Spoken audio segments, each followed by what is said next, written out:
When we picture a Spartan warrior, we think of the iconic Phalanx, a wall of bronze and discipline. But what did it take to fight like that? What kind of training turned a man into a cog in Sparta's war machine? Let's step into the sandals of a full Spartan hoplite and see how he trained, fought, and lived as part of the most feared military in the ancient world. By the time a Spartan reached age 20, he had already survived over a decade of brutal training in the agoge, Sparta's infamous youth system. He knew pain, hardship, and obedience, but now the stakes were higher. He wasn't just learning to survive. He was expected to kill and not die doing it. At 20, he became a hoplite, a heavy infantryman, and his real training had only just begun. Spartan hoplites trained in tight-knit units because no one fought alone. Their weapon of choice, the doru, a 7 to 9 foot spear, and their defense, the massive aspis, a round bronze and wood shield only a meter across. Every move was drilled again and again. Overhand thrusts with the spear, more powerful and able to reach over shields.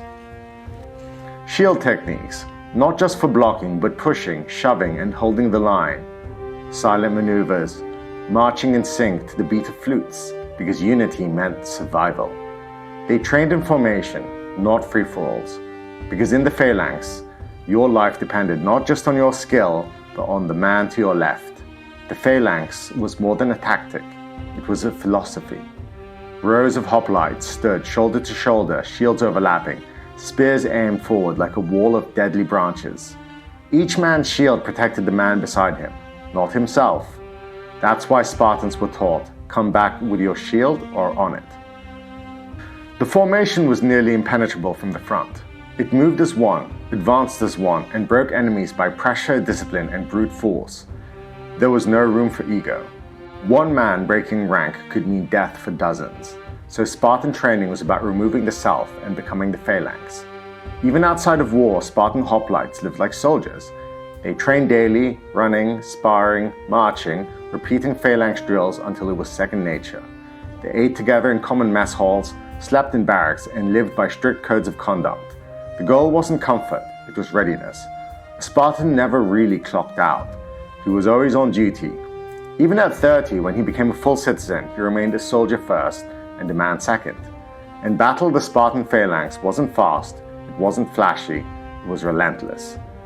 And that power came not from individual strength, but from years of harsh training, brutal discipline, and absolute unity.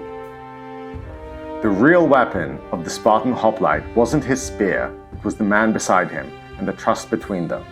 This is what made Sparta invincible for centuries. Not gods, not heroes, but soldiers who trained as one, fought as one, and died as one.